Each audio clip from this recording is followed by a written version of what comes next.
Hello YouTube. So my brackets are all done. I finished the welding and the grinding and got my lip all finished and everything. This is one that's on the FEL right now, and as you can see I have the other one in the bucket. Tested it, the alignment, so the pin go in fairly easy. A little tiny bit of tightness in there, but I'm assuming again it's just getting adjusted in there, and then I'd rather have a little tight than too loose that they jiggle all the time anyway. So what I'll do next is I'll put both of them, I'll take this one off of here, I'll put it on the FEL arm, and I'll do a test on picking up the bucket, locking it in, and then see where this goes. Now the other thing, I had this video started and I had to stop, so I'm kind of restarting. I know I kind of talked about doing the test already, but before I could do it, I noticed that there was some tightness, especially to this one. And on the sides here, I had to do more grinding to make it fit a little bit better in there. The other thing I discovered, as you can see, the pins are in this one. Those are the FEL pin. They're tight.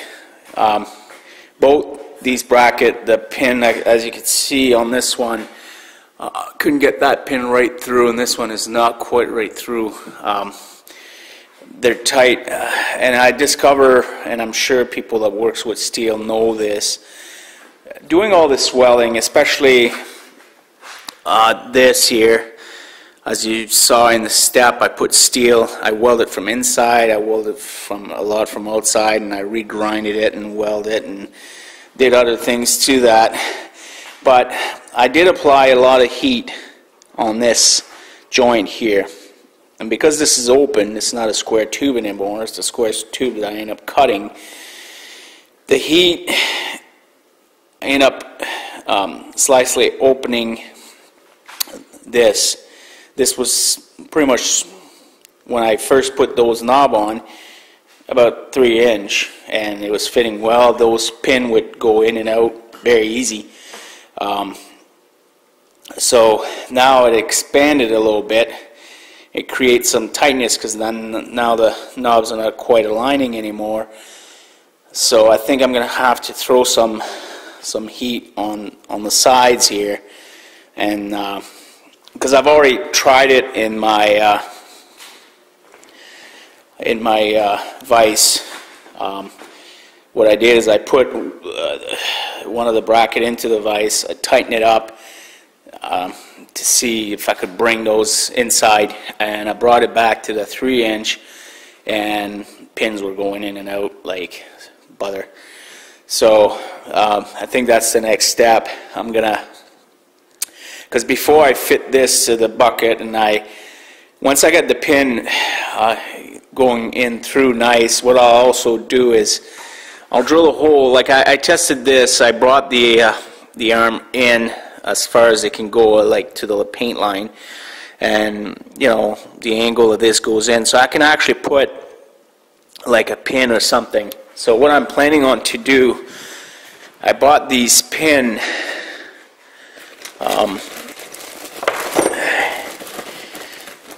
just to show you. So what I did is I bought these pin. Now I've got about a 1/2 inch pin, solid steel, and then I got these other one sleeves that fit us on top. So what I want to do is drill a hole right through here. I'm going to drill a hole right through, and that solid pin is going to be welded, and I'm going to leave a little knob on the outside so I can weld it here, weld it on the other side. It'll keep my tightness there. And then this little loose pin that's on top will stay there as a sleeve that I'll be able to actually, I'm going to use those bars. Like I said, I have these bar that I use for linemen, and I want to use that bar between the two bracket to lock him in place once everything is fitted. But that bar, and that's what I did this. I didn't want to have to, anybody that drills steel knows this, that it's hard to get a hole that's going to be freaking 3/4 of an inch round. So what I did is this is the reason why I bought these. I bought the smaller one. That's the hole size I'm going to drill, and that's big enough. It's solid steel. It's going to hold fine. The little sleeve I found to fit on top, and then that little sleeve fits in that pipe. Nothing is super tight, so it gives me some play. I can adjust the angle of my bar a little bit to make sure it's level, and then I'll do that on both sides. I'll have to cut this pipe, the radius of this, to be able to slide it in sideways, because once the two bracket are in the FEL, I don't have room to kind of go in one side and then try to put it in the other side. I'll have to go in one side, and then the other side will have to be snapped on, and I'll re-weld that and grind it. You'll never know it was done.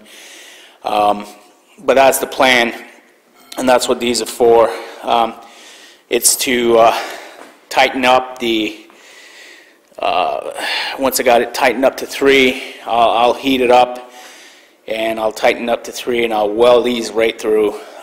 That way there's won't be any expansion back, or very little, which will allow me to, again, be able to put my pins like fairly tightly in there.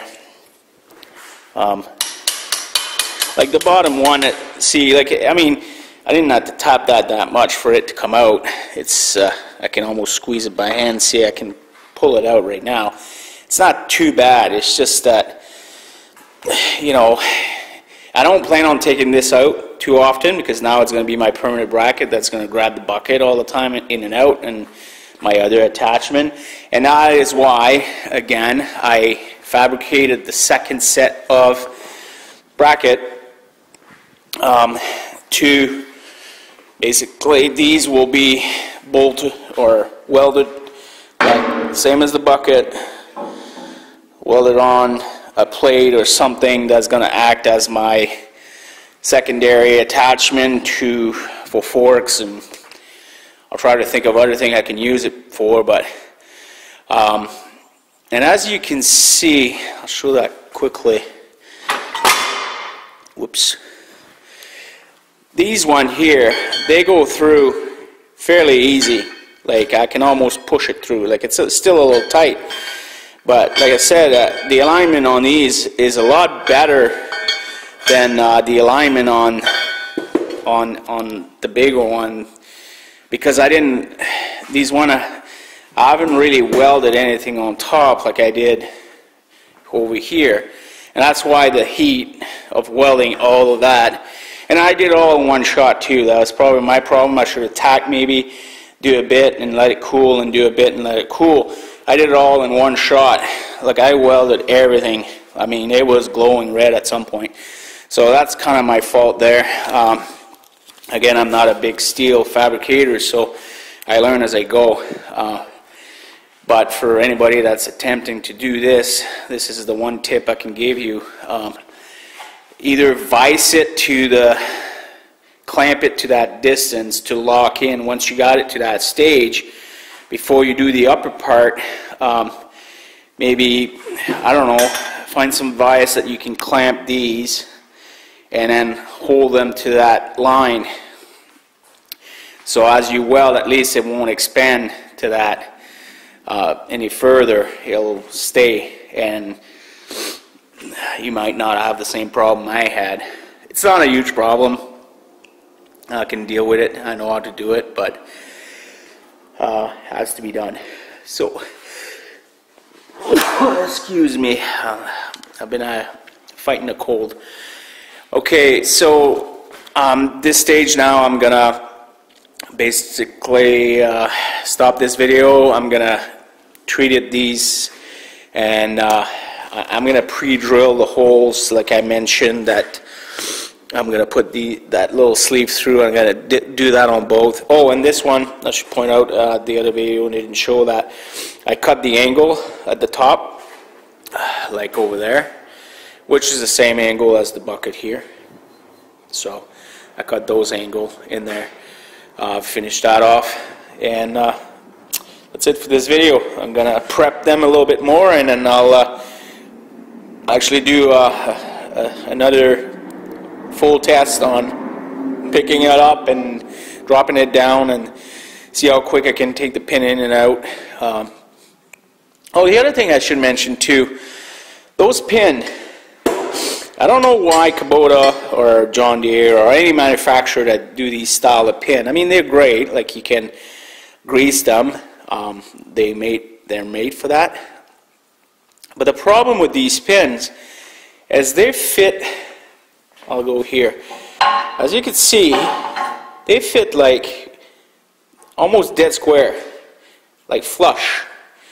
So when you take it out, you can tap it on here, and that's fine. But when you put the bucket in, once that bracket is in there, like here, you can't see in there, or you can't see this portion of the pin.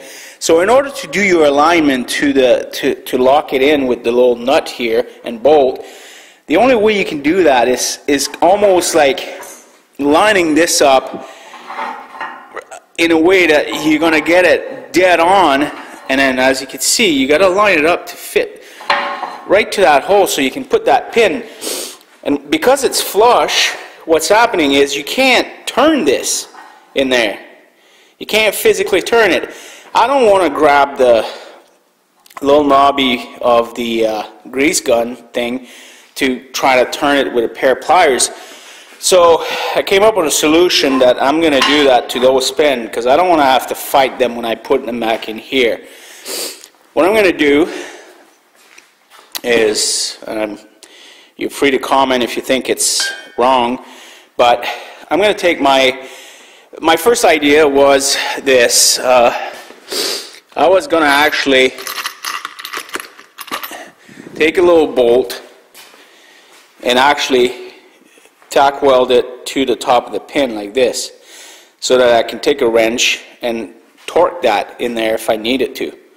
Then I thought, you know, might get messy. As long as I keep it clean, it doesn't really matter. But I know this would work, and you could give it quite a bit of torque if it was really tight. The other idea I had is take my angle grinder with a thin blade and actually I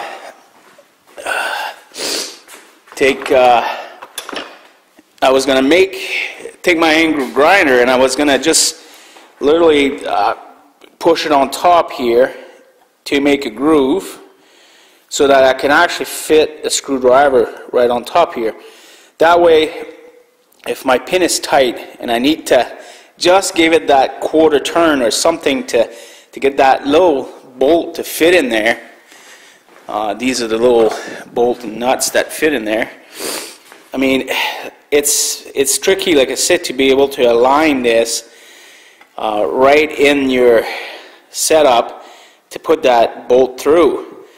So that way, if I do that, I think I'll be able to, once it's there, like let's say I have it not even lining up like here, and I push it in, and oh, I go like crap, now I can't turn it.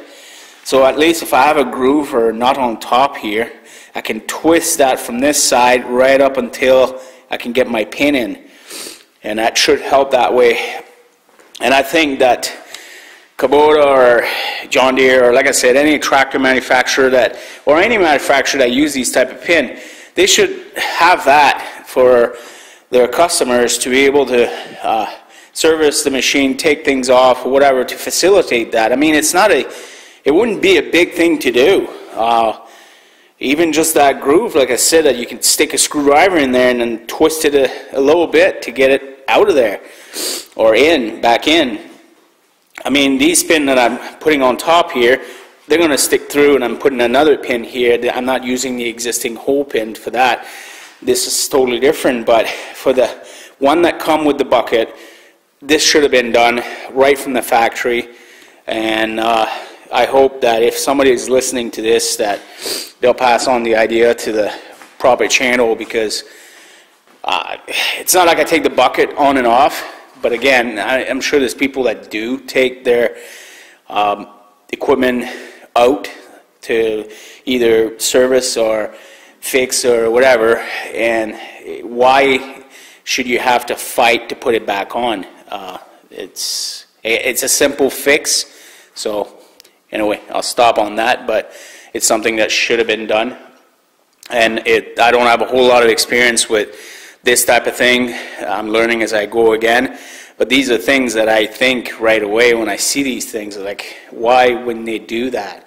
There's several little things I found about me, like, doing the work on my tractor, that you look at it and you're like, why? And I'm sure you people that deal with your machine or try to do a lot of it yourself, you probably would think the same. So I'll leave you with that, and I'll go and try to do my fix on this to make it easier to slide in the pin, and then I'll do a video on the full test. I'll put the camera down somewhere, and I'll drive up, pick it up, lock it in, put it down, take it off, just to show you how it actually works. Okay, see ya.